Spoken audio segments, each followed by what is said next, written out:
Good afternoon, everybody. Welcome back to TGI Sports Talks MLB Update.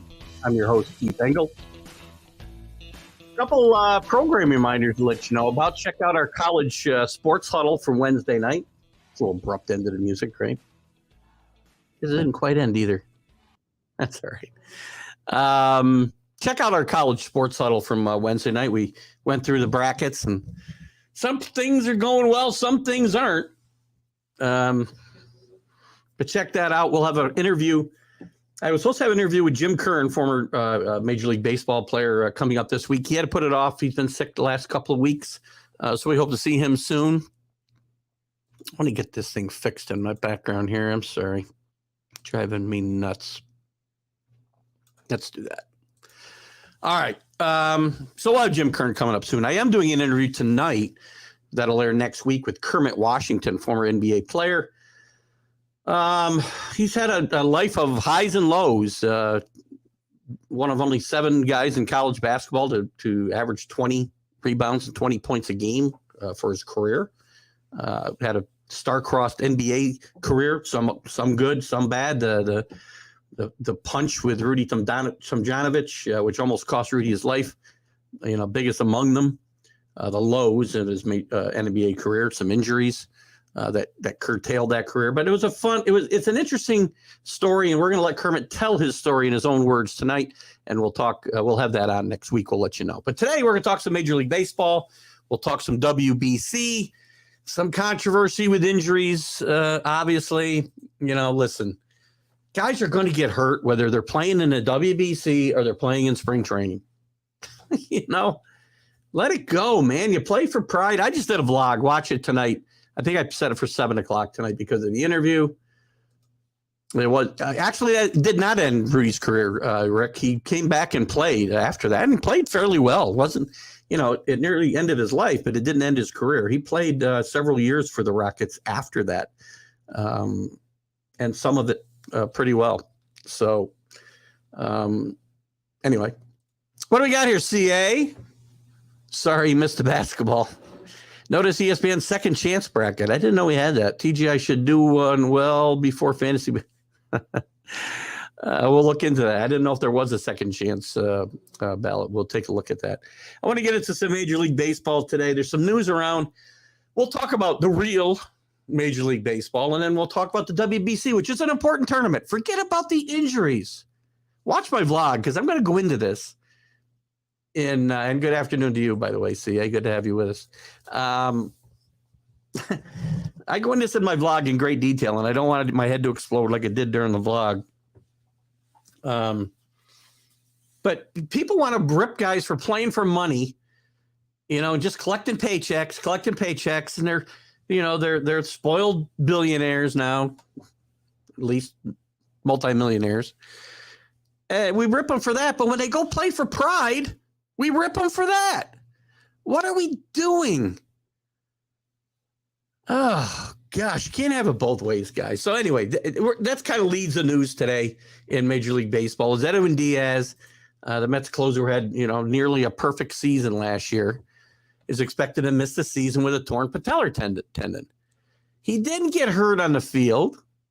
He hurt himself in a celebration after Puerto Rico had eliminated the Dominican Republic from the World Baseball Classic. He was jumping up and down. A freak thing happened. He's out. Mets don't lose out financially because they're all insured, these players, for this WBC. Mets will get reimbursed the $20 million they were going to pay him. If they're a good baseball club, they'll find a way to replace their closer. There's guys like David Robinson that can step up in that bullpen. This shouldn't end the Mets season. God, I watched Frank the Tank from Barstool. If you guys watch Barstool at all, I'm fascinated. I'm constantly scrolling through their videos. Dave Portnoy's I don't know whether I like him or I hate him. If he wants to hire me, I love him. But I watched Frank the Tank, who's just, the man's unstable. Huge Mets fan. He's going off about the WBC. Fans going off on a lot of the message boards, Major League Baseball message boards. And and Mets message boards about how the WBC ought to be outlawed. Don't let players go and play. Players shouldn't go there and play for free and then cost the fans money or cost the fans one of their best players when he can't play for the team that's paying him. But then you bitch and moan when they go there and you feel like they're not playing and earning the money that they get. When they do something just for pride, and the games matter. If you don't think the games matter, watch these guys play. Watch these guys have fun. Mike Trout said, and maybe this is an indictment on the Angels, Mike Trout said he's having more fun than he's ever had on a baseball field. For nothing. They're not getting paid. They're playing for pride. It's important for the baseball, and just like the World Cup, every 4 years. How do you think soccer got big in this country? Pele played a boatload of World Cups for Brazil, came here and played for the Cosmos, and boom, soccer starts to become a worldwide thing. And the World Cup became huge in the decades that followed. It took years, decades. But this is what's happening with the WBC. Baseball's getting big in places it was never big, like Israel, the Netherlands, Chinese Taipei. I'm sure there's some others. And there's some big stars that want to play and be part of this. And there's guys who are playing that are going to get their only chance to play against these types of players. It's a great event. And please leave it alone. Players and clubs have insurance. Exactly. They're not going to lose a nickel money-wise. And I did read that it doesn't count against their cap. So, but not that it matters to Steve Cohen. The biggest deal is losing the best pitcher, the best relief pitcher on the team.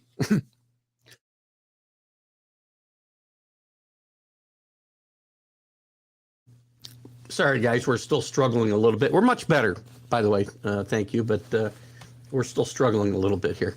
So anyway, that's the big news. He's going to be out for the year. He'll be out 8 months, which obviously might as well be the year because the World Series is in October, and that's 8 months from now. So, it's just like I said, it's a freak thing, and you got to deal with it. These events are important. These games, and again, I'm not trying to knock exhibition games. I know I got into it with Drew a little bit a couple weeks ago about exhibition games, the importance of exhibition games. They're important to guys trying to win jobs. They're important to kids trying to make an impression. But the wins and losses don't matter. The games don't matter. Here they matter. And they matter to the players. Just watch them. If you don't think it matters to these guys, watch the games and you'll see it matters. What do you got, CA? Look up hyperbolic. Dave's been added to a long list. Dave who? Maybe me. Did I say a Dave? I don't know what I said. Anyway, what else is going on in the world of sports? We'll take a look at the WBC in a second. The standings, who's playing in the quarterfinals, who I expect to win. Major League Baseball's announced they're going to intensify the search for illegal substances. No, we just keep on keeping on with some of the nonsense, right? We're going to strip search. We're going to continue to strip search pitchers because we don't want them to have spider tack or whatever. The umpires have been instructed to increase the frequency and scope of foreign substance checks this year, including randomized checks of fingers, including removal of rings worn on either hand. I don't often see a pitcher with rings on, by the way. Hands, hats, gloves, belts, waistline, and pants. Don't forget the crotch. Pitchers may be subject to checks before and after innings in which they pitch. Managers may make inspections requests of other pitchers. We're trying to speed up the game with pitch clocks, but we're going to do this nonsense, right? Because don't give the pitcher any kind of advantage. I don't want pitchers to be out there and using illegal substances any more than anybody else. But let's freaking move on. Oh, Dave Portnoy. Yeah, I forgot. I talked about Dave Portnoy. Yeah, so your comment about hyperbolic, oh my God. All those guys, watch the videos. Frank the Tank, there's something wrong with him, man. And they're paying him like $1 million a year. I don't know if that's correct what I found as far as what he gets paid. But you talk about somebody who's got some issues. Sorry, Frank. If you're watching this, look me up. I'll bring you on the show if we can handle it. Ohtani pitches a shutout, by the way, and leads Japan to the WC semifinal. They beat Italy. Italy's been a great story, led by Matt Harvey on the pitching staff. Them getting to the semifinals was a pretty good feather in their cap, I think. Ohtani's pitched great. He hit 102 miles an hour the other day on a strikeout. And I'm pretty sure if they make the final, Ohtani will be the guy who's starting. Nationals prospect, Cade Cavalli needs Tommy John surgery. Mike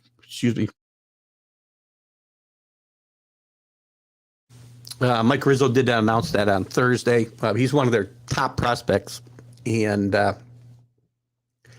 he was their number 22 overall pick, the number 22 overall pick in the amateur draft in 2020, playing college baseball at Oklahoma. Oh, God. I don't want to read this. Zoom is making its way from the office to the baseball broadcast. Starting in 2023, the technology will be integrated into baseball broadcast on MLB Network and Apple TV. Apple, you do a horrible job already. Don't make a worse mess of it than you already have. Allowing the viewers to watch umpires connecting with MLB replay operations in Manhattan in an effort to provide transparency to fans in critical game moments. Yeah, this is wonderful. This is, again, another way to speed up the game, I'm sure. Get the fans involved. God. Freddie Freeman also got hurt in WBC playing for Canada. And I mentioned this in my vlog, too. Freddie Freeman's a great story. He's playing for Canada, not the USA. And I believe this is the second time he's played with the Canadians. Because his mom, who died at a very young age, and I know Freddie was very young, was Canadian. And he wanted to honor her by playing for the Canadians in the WBC. And I think that's I think it's a great tool. But he got hurt. Let's see, how did he get hurt? He had some tightness in his hamstring during an at-bat. Again, he's likely to have happened to him in spring training. So he's not expected to miss significant time. And I certainly hope not, because he's on my fantasy team. Mike Trout, as I mentioned before, is the captain of the USA team. Boy, I'm sorry. And has really been outstanding in this WBC since game one. The bullpen's been good. The starting pitching, which was expected to be a problem, is a little thin, but they've got so many good relievers that have done a great job, like Ryan Presley, like Devin Williams, David Bednar. So some of these guys have really stepped up and done a great, great job. And since we're on the topic, we've been talking a lot about the WBC. Let's jump real quick over to the WBC and look at where they stand as of today, and we'll tell you what's to come.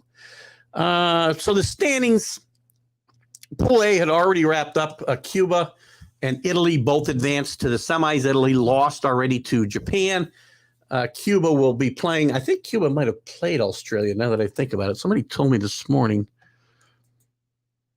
No, I don't have that game. Yeah, I don't think that game's been played yet. Israel, Puerto Rico, Canada, United States. Oh, I'm way back. Hold on. I'm way too far back. Let's see. Today, no games. Saturday, no games. Sunday. Well, again, you know what? I can't seem to work the calendar. Today, Puerto Rico against Mexico in the other semifinal. That is in Pool B, I believe. Saturday, we're going to get Pool C. The quarterfinals, United States and Venezuela. This is Pool C and D. United States will play Venezuela. Sunday, Cuba will play a team to be determined, which is, that would mean Cuba already won, though. I don't know why we can't find the score. Very interesting. Cuba must have beaten. So in one of the semifinals on Sunday, we're going to get this freaking thing is really ticking me off the way it jumps around. Cuba and a team to be determined in the semifinals. So they're going to play. Who will they play? The winner. Oh, boy.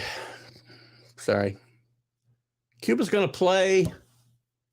I don't understand, because the way I would understand this is Cuba would play Japan in the semifinals. A little interesting.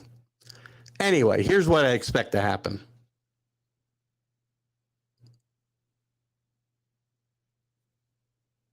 They're not playing a round robin, so we've got Saturday the USA against Venezuela, Cuba playing against a team to be determined. So maybe something is still not finalized. No, Venezuela, Puerto Rico, Mexico, and the United States would have advanced from there. So you got the United States playing Venezuela, Puerto Rico playing Mexico. All those teams finished 3-1, except Venezuela finished 4-0.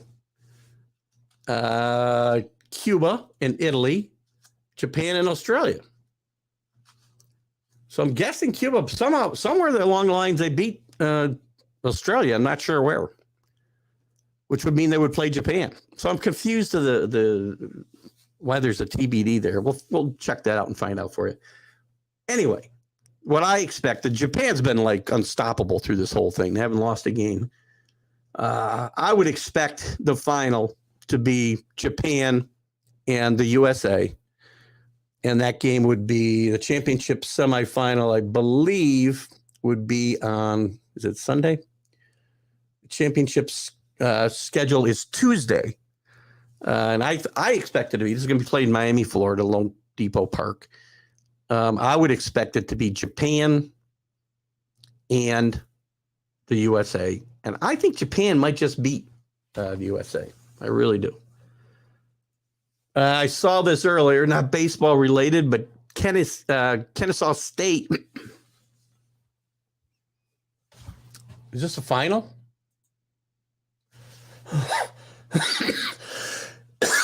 No, it's not a final. At least what I have here, CA, 67-67. Kennesaw State had double-digit lead here in the second half against number 3 ranked Xavier. The upsets are coming hot and heavy. One of the teams who was my big upset pick was UC Santa Barbara. Got them winning a couple games, and VCU winning a couple games. They're both trailing right now, but not by much. Back to baseball. Here's our WC. Listen, I think Japan. I'm rooting for the USA. Obviously, I'm a nationalist. I think as everybody should be. But I think Japan's just really good, and I'm sure Ohtani's going to be pitching on Tuesday. And there's a 95 pitch limit. We'll find out whether those big bats.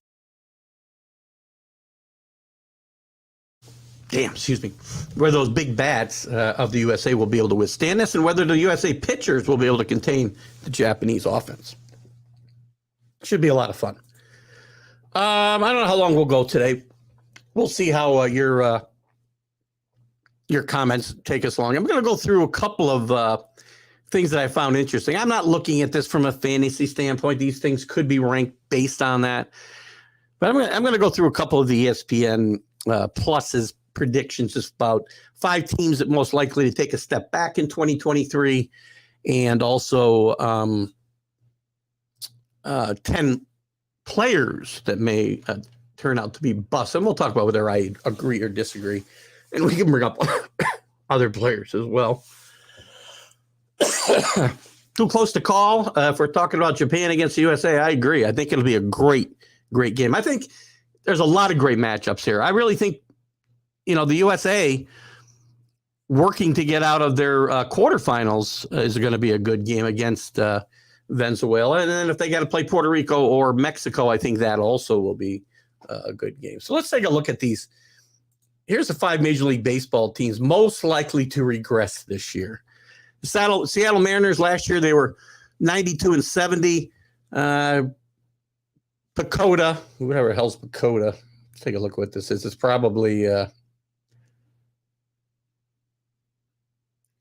it's some kind of obviously metric tool that ESPN has created to try to predict these teams' records. They've got them at 83 and 79. I don't see how that can be. Julio Rodriguez is a kid who's only going to get better. They made some good. And by the way, Jared Kelenic, who's one of their best prospects, is also raking the ball here in the spring. I just think this team's going to get better. I don't think they're getting worse. They're going to have a whole season with Luis Castillo. They had a great record in one-run games last year, which is one of the predictors of why a team might regress if they don't quite do the same thing. But they're not going to fall below, they're certainly not going to fall below the Texas Rangers or the A's. They had luck with injuries last year. They didn't miss any starts in injury due to 2022, the pitchers. So that's a big deal. Yes, but that's why you have depth. And I do not see this team stepping back. I think Robbie Ray will be better than he was last year, his first year in Seattle. I think Logan Gilbert, who's been one of their best prospects. I can't really call him a prospect now because, he's been up for quite a while. I think he will maintain what he's doing. Marco Gonzalez, I think, is actually a candidate to pitch better. And I think, obviously, Luis Castillo will pitch to his norm. So I don't agree with that at all. Houston Astros, 106. Well, this one's easy. 106 and 56. They're obviously probably going to regress. 106 wins is very hard to duplicate. But if they win 95 to 100 games, that's not necessarily a bad thing. Yes, they've lost Justin Verlander. But they are so loaded with pitchers. I don't know how you can say that this team is likely to regress. They may get Lance McCullers back at some point. They get Hunter Brown, who's on the horizon to join that plethora of starters. They've still got Valdez around. They still got Javier around. They've got Garcia. They've got some young position players like Pena and McCormick that are only going to get better. Kyle Tucker. One of the most underrated players in baseball is Kyle Tucker. He's good defensively. He's got good pop in his bat. I don't see, and they added a little strange for them is they added Jose Abreu to play first base or DH, however that works. I'll probably play first base, which may not be a good thing, but I don't see them. If you want to say they regress because they win 98 games this year instead of 106, all right then. But this team is still the prohibitive favorite to win the World Series.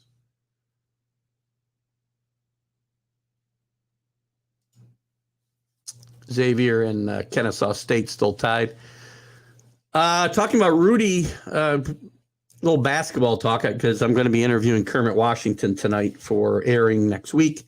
Was Rudy? Well, Rudy was the target of the swing, yes, but the play started with a scuffle between Kermit and Kevin Cunnert. And Kermit swears Kevin Cunnert punched him in the face. Then a whole thing broke out. Kareem grabbed somebody. It was just a skirmish, and Kermit Washington saw Rudy Tomjanovich running at him basically at full speed and didn't know what he was going to do, so he just turned and hit him. A reflex action. Nobody's condoning what he did, but it was out of character for Kermit Washington then and even afterwards, and it affected his life, obviously. And we'll talk more about it, obviously, during the interview. I don't want to spend this whole show talking about that, but he was after. He was swinging at Rudy because he didn't know what Rudy was going to do, and it's a tragic thing. Rudy did almost die, but Kermit's life was destroyed for a while too. I mean, he stayed in the NBA, had some injuries. People claim he might have lost some of his aggressiveness. We'll talk to him about that tonight. But he came from some very tough upbringings, really made himself into a college star, and he was languishing in the pros and worked with the great Pete Newell and became a really good, solid NBA player, and was after this as well for a time until injuries caught up with him. And then he had some interesting things happen to him in his post career as well, which we'll talk to him about. Who punches somewhere in the head? Rest in peace, Stan. That's an inside joke. I don't mean to laugh, but it's an inside Perth joke for sure. Yeah, those are some interesting Saturday mornings, right? Afternoons, whatever it was. CA giving us an update on the college basketball. I do have it on here, so and the Marquette in Vermont just tipped off.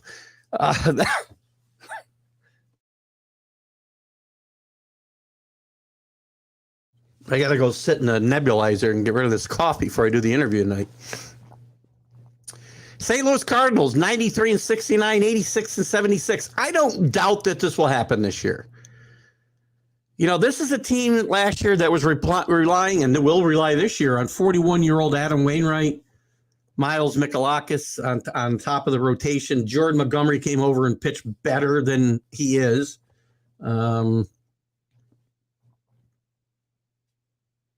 they had Dakota Hudson, Andre Palante. This is a team not loaded offensively. Outside of they brought in Wilson Contreras to replace Yadier Molina, but you've got to replace Yadier's leadership as well as his play. They lost Jose Quintana, who's actually out for 8 weeks ish with the Mets already. But they don't have a lot of big bats outside of Goldschmidt and Nolan Arienda. I mean, they've got some nice players, but this is a team I can see taking a quick step back, and we'll talk more about that. The pitching is really, I don't know, people think it's better than what it is, but I mean, am I to believe Jack Flaherty and Steven Matz are suddenly going to be healthy, and that Jordan Montgomery is going to pitch well over a full season like he did when he got over from the Yankees? I don't think so. He already started to come back there before the season was over.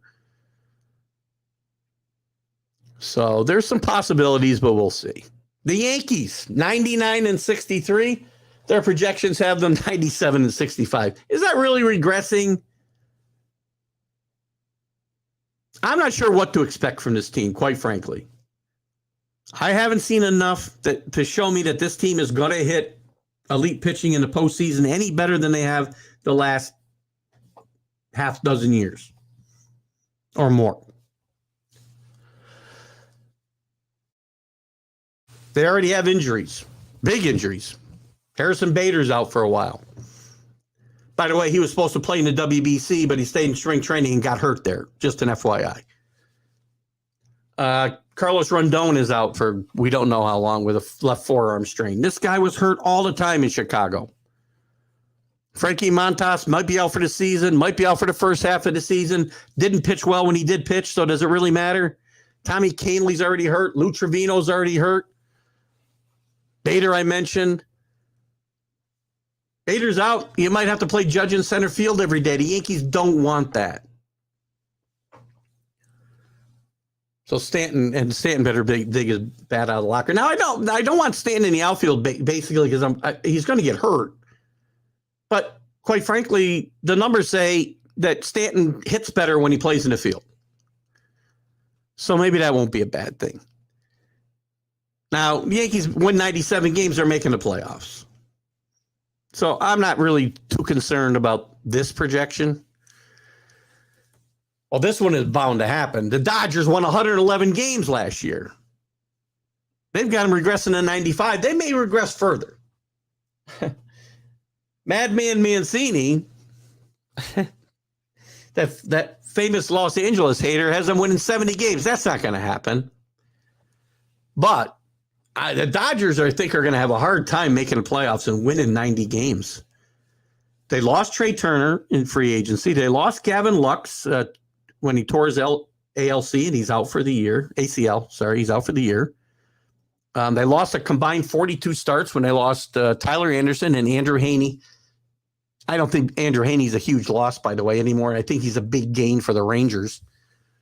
But Anderson pitched really well, 15 and 5, 2.57. They lost Justin Turner, probably the heart of the team, to the Red Sox. They did replace him essentially with J.D. Martinez. But they brought in Noah Syndergaard. who had his moments last year in a year he was coming back from arm injury. It often takes a year to overcome these injuries, and I wouldn't be surprised to see him do better this year. They're going to actually talking about playing Mookie Betts at second base, Rick, for your information, at because he's eligible at second base. You made out pretty good getting Mookie Betts. You can make him your second baseman. And he's going to play 40 or 50 games at second base. But then the question is, who's going to play in the outfield besides when Betts plays the infield? For you, it doesn't matter. I'm talking about for the Dodgers. I just think the Dodgers, and there's some health issues with Goslin. Kershaw's older, as we know. Urias has had injury issues. I mean, if those pitchers stay healthy, this team could probably win 90 games. I think this will air. I got to talk to Dan. I think we'll probably air it probably late next week. We've been airing. We wanted to do Thursdays at 6:00, so we'll see. I'll let you know. We'll announce it this weekend. I'll get with Dan and he'll start promoting it, and you'll see it. So you'll see it on Let's Talk Sports, and you'll see it on TGI Sports Talk. I couldn't remember what the hell my own station was. Oh, gosh. Players expected to take a step back. Tim Anderson. I don't know. He's never been one of my favorites anyway. The guy always seems to be hurt. He had a groin injury most of last year, which probably affected his numbers. But never one of my favorite guys anyway. Andres Gimenez from the Cleveland Guardians.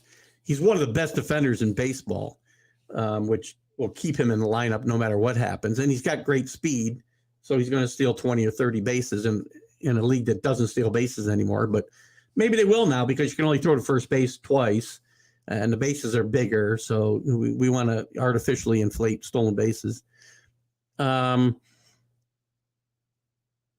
But there's some thought that he may not repeat his 297 batting average. I wouldn't be shocked if he doesn't. And he hit 17 home runs, and he doesn't really have a lot of power. So he may not quite reach those numbers that he did last year.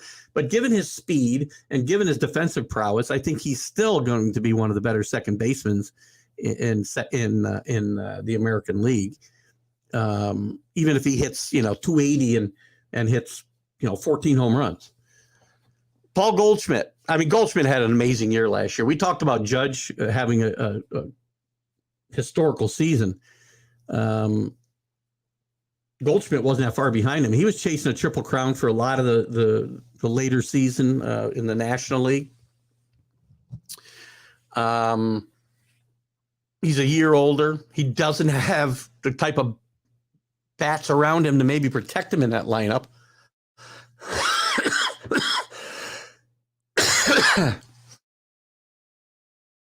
I'm not going to get into some of these metrics that they dive into, but I think Paul Goldschmidt will have as good a year as he had last year, or close to it. He's too good a player to just drop off, the statistical map. And that's not because he's one of my fantasy picks as well. Rick Asmuno Ladere. Gaucho's hanging with Baylor within 5 points. Cardinals, always dangerous. If they're close, they'll pull the trigger on deals and be contenders. One thing the Cardinals do is they never seem to just fall into the abyss. They've managed to do a pretty good job of staying, pretty consistent. And there are years where they blip and they have really good years. And if they're close, I think CA is right. They will make some moves at the deadline and make that offense better, or make the pitching staff better, whatever they seem to need. I think the team needs a lot to be real contenders. I really do. I think they are lacking both in offense and in pitching when you take a deeper dive.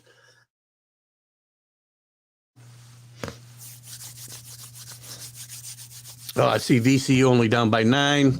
Gaucho's down by 7. Xavier pulls away and wins by 5 to avoid that upset. Some interesting games going on here. Kenley Jansen. The Red Sox are going to be bad. I've seen some predictions that the Red Sox will be.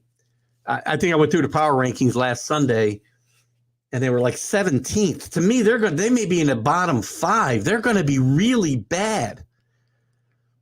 Kenley Jansen, who, listen, this guy hasn't been terribly healthy for some time. He's 35 years old now. He's your closer. I think that really leaves you open. And listen, the entire team, I mean, I was a little surprised they were able to wrap up Rafael Devers because, quite frankly, I thought he may not want to stay on this team because it's going to be a little bit of a rebuild for this team. But we'll see. Starling Marte, his recent injury history. He does have a history of injuries. He is 34 years old, but he still can run. He still can hit. He's got some power. He's a really good glove. If he can stay anywhere close to healthy, this guy is a top 20 outfielder in Major League Baseball in my mind, even at 34 years old. And he played last year, and his numbers weren't terrible, and he had a very bad rib fracture that cost him 5 weeks. He had a partial fracture of his right middle finger that cost him nearly a month. And when this guy was in the lineup, the Mets are a different team. So, listen, I think Starling by Marte will be fine. Jeremy Pena, he had a great rookie year. Listen, do I think he's going to fall backwards? No, he's only the 5th rookie in the history of baseball, at least 20 homers and 10 stolen bases. Those numbers are not that big this year. In today's game. I don't think there's any reason to think he will not repeat these. And remember, this is a guy who earned both American League Championship and World Series MVP honors. He got better as the year went on. I don't see this kid taking a step backwards. I see this kid becoming one of the elite shortstops in the game today. Devers is a fantasy baseball player. Devers is a great player. He's a great hitter. I love to watch him hit. He's got a great swing, a great approach. He's just stuck on a really bad team, so I'm not really sure how big his numbers will be, CA, as far from a fantasy standpoint. And I'm not really approaching this from a fantasy standpoint. You can look at it that way, obviously, in these conversations, but I don't think that's going to be the case. Another guy they have to potentially be a bust this year, Jordan Romano, or take a step back. Jordan Romano. He's a solid closer with job security in Toronto. Toronto's going to be a really good team. Toronto's all in. I think it's World Series or bust for this team. I said this a couple of times. I think Schneider will be in trouble. He's got Don Mattingly sitting next to him as his bench coach. This team better get off to a quick start or there might be a change. But they've got the talent. They went out and improved themselves again this year. I don't see any reason this guy's not going to have a good year. With playing for one of the most talented teams in baseball. And if he does, well, then heads are going to roll. I mean, I think it'll be the Blue Jays and the Yankees fighting it out for that American League East. And on paper, the Blue Jays are better. Quite frankly, the Blue Jays are better. The Yankees pitching staff's already fallen apart. We still got Donaldson and Hicks, key parts of this offense, or lineup, I should say, and it's not something I want to see. Wouldn't you think they would have, well, maybe, I guess a team may have wanted them locked up before they would trade for him, but you would think they would have traded him before they had to pay him, though. CA, that's usually the way it happens, but maybe they felt they'd have a better chance of trading him if he was locked up long term. But Devers is one of the better hitters in the game today. Blake Snell, Padres, 5 consecutive seasons with at least a 30% strikeout rate.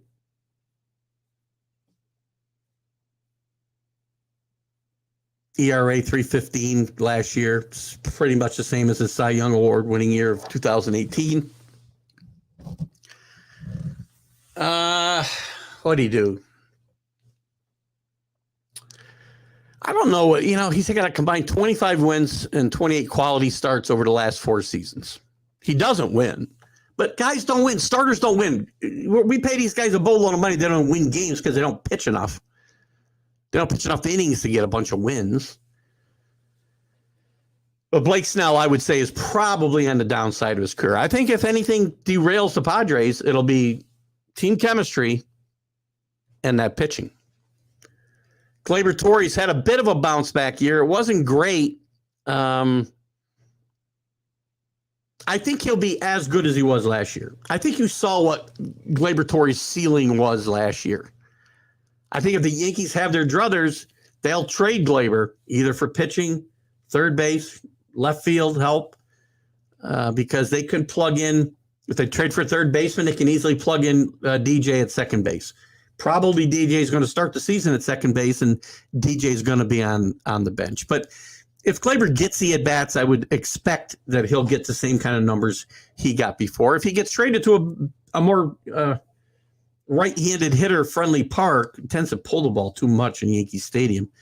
Or I shouldn't say that. He hits the ball to the gap, so hitting home runs, where it's a pretty easy stadium to hit home runs, if you're a pull hitter either way, it's not when you're going to the power alleys. And that's kind of where Gleyber's power is. So I think Gleyber will be fine. I mentioned earlier Julio Urias, great pitcher, 2.16 ERA, well below 300 for the fourth consecutive season. And he's proven his ability to be a really good pitcher. His problem is health. If he stays healthy, he's one of the best pitchers in baseball, top 10, top 15, if he stays healthy. And that's what I would expect. How about sleepers? Ozzie Albies from the Braves, guy I took for my second baseman. He didn't have a great year last year. He was injured a lot, but this is a guy who's got some pop. He's got some speed. He's a good defensive player. He's certainly a guy that I think could bounce back this year.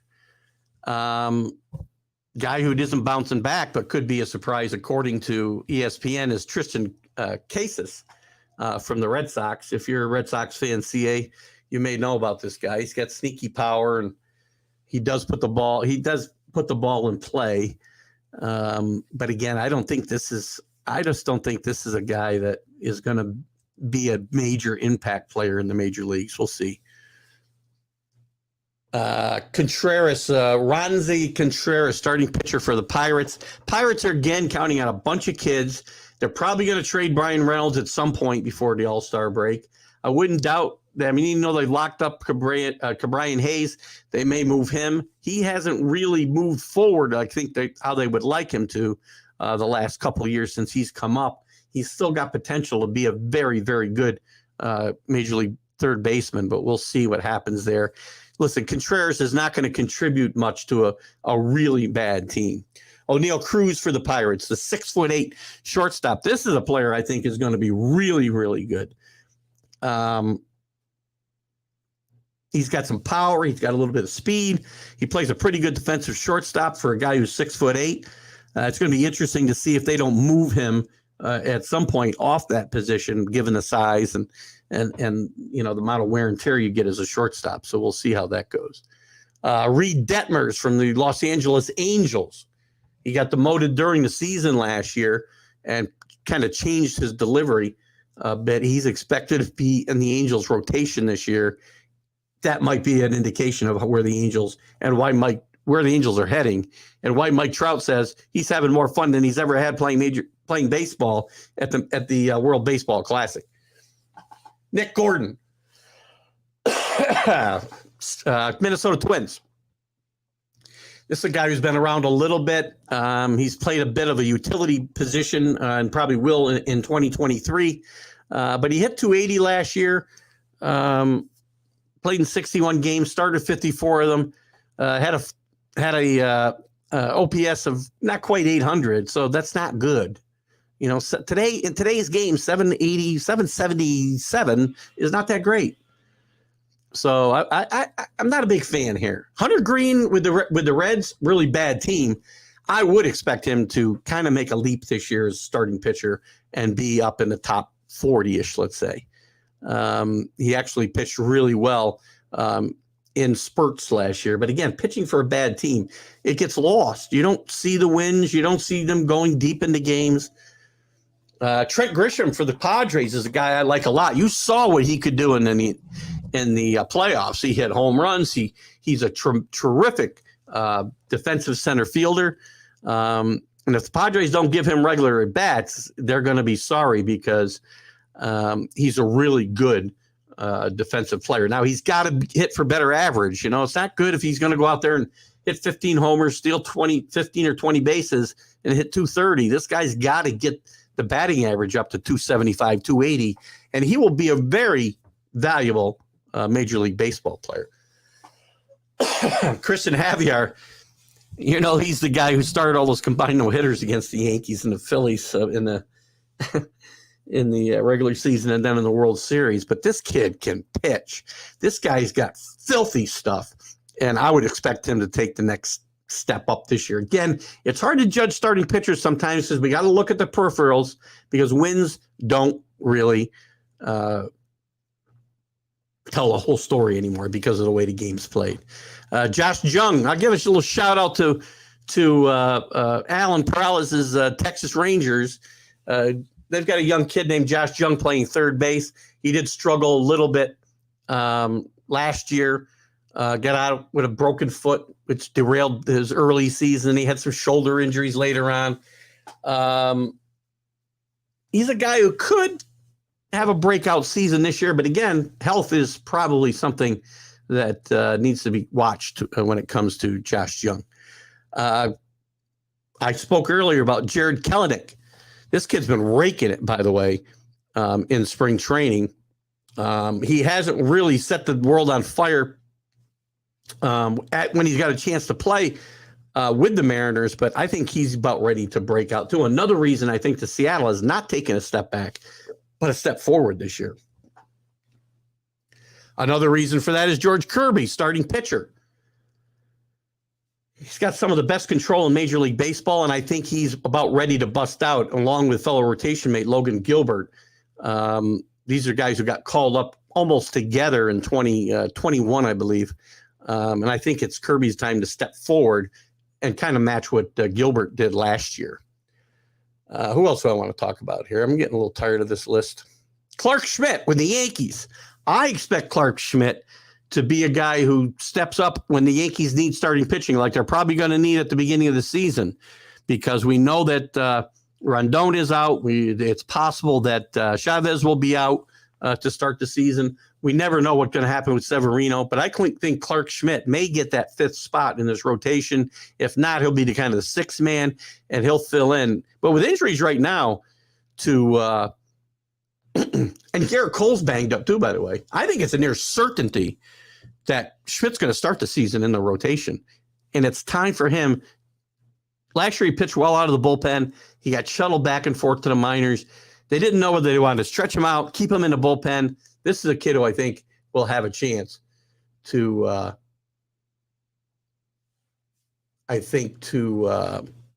really take a step forward this year. All right. What do we got? We've been going for 48 minutes. Any topics? I don't know. We still got Rick. We still got CA out there. And anybody else who might be with us today. If you've got some topics you want to talk about, let me jump over to the Athletic real quick, see if they have anything that I haven't touched on. I talked about Cade Cavelli. Is this news? Rangers notified Diamond Sports they may cut off ties with the broadcasting group. This is the group that televises Ranger games.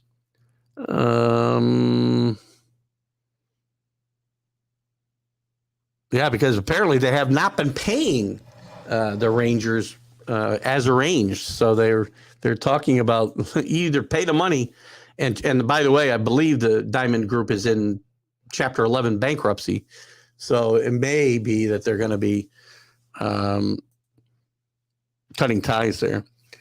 We talked about Jose Quintana a little bit. He's going to have surgery, and now it looks like he's going to miss at least 3 months. It was talked about to be 6 to 8 weeks, but now we're looking at 3 months at a minimum. So April, May, June, July, maybe they get back in August and September for the stretch run, but this is going to hurt the Mets as much or more than the Diaz injury in my mind. Guessing we're not going to do that weekly fantasy baseball league, so I could offer. So can I offer? You can offer suggestions, yes. I'd like to listen. See, and it's not that I don't want to do it. I don't have time. I really don't have time to do another one. If we wanted to do a weekly, weekly. You said weekly. The other day, I think you said daily. I'll try. Listen, maybe I'll try to put it together. I'm just so busy with real work. These shows. I'm in a daily fantasy league that takes up a lot of time. But we can put a weekly one together and we can have some fun. But if you got a suggestion, or if you want to put it together, and we'll post the link on. I'll be glad to share the link with all my people. You want to set up the league? Send me the links. I will participate, and I'll ask you to set up the league with whatever parameters you want. I would ask that it be weekly and not daily, but you can offer any suggestions you want here. And I think we'll get some of our TGI Sports Talk people, and maybe even Let's Talk Sports people to participate. So please offer suggestions, and if you want to take the reins there, I'd be happy to partake and do the best I can. Weekly is going to be a lot easier, though. Weekly, with you only make moves once a week. You can only change your lineup once a week. Otherwise, I'm going to have no chance to really keep up with it. What else? That's about all I got here for right now. We're only a few weeks away from the start of the season. Next week we'll have we got the quarterfinals, the semifinals, and the finals of the WBC coming up, which I'm really looking forward to. And I'm waiting for CA to post what his suggestion is. And if we don't get it, CA, just send it to me privately. Again, you want to set up this league where there's weekly moves, weekly lineups, and you're set for a week. I don't care what day it starts, what day of the week it starts. I'm more than willing to participate, and I'm sure we can get some other guys to do it as well. I love doing that stuff. It's just, my time has gotten so, and I don't want to sound like I'm important, because I'm not. Just, real world work is getting a little bit rougher, and I'm trying not to overcommit to the podcasting, but I like doing this, and I'm not going to stop doing it. I've got back into doing some interviews. As I said, I'll have Kermit Washington, former Laker, on, and that interview will be getting aired next week. Never ran one, but I'll try to set up a weekly. Dailies are a grind, and I'm already in one. It's not possible to do two of those, unless you just don't have a life. And that's not sorry. Of course, I don't want to offend anybody, but weeklies are certainly much easier. Go on. The CBS has good ones. ESPN has good ones. Yahoo has good ones. You can set them up for weekly and put whatever parameters you want in there as far as categories. You can make it head to head, or you can make it just categories cumulative. I'm not sure exactly how you want to go, rotisserie style, right? Or head to head is fine with me. I guess I'd probably prefer to play in a rotisserie style one. We can have a live draft if you want to try to put one together. You just set a time, and hopefully everybody can come. If they can't, they'll get auto draft 4. And we'll push it, and we'll get it started. So take a look and let me know how you make out, CA. You can message me, private message me, email me, text me. I don't care. I don't think I'd go as high as 18. 14 is going to be a stretch. I'd like to get at least 12.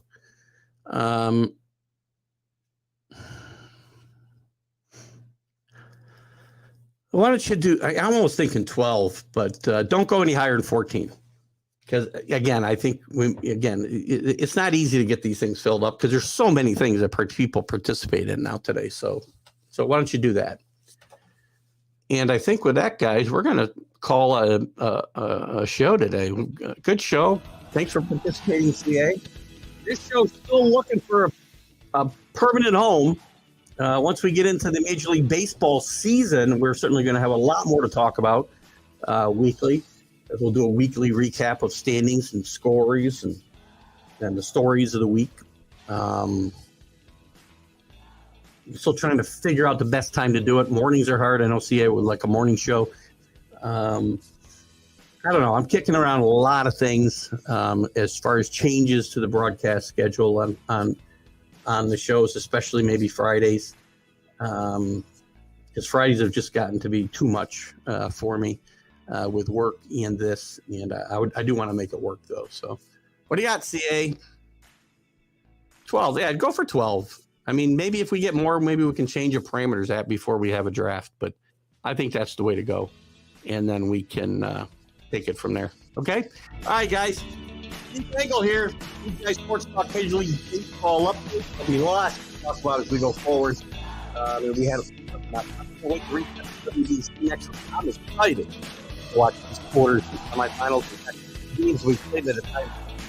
I've been watching them. That's fucking nice. So, anyway, looking forward to it. Enjoy the NCAA this weekend, and I'll chat with you soon. Engle. TGI Sports Talk Major League Baseball update. See you later.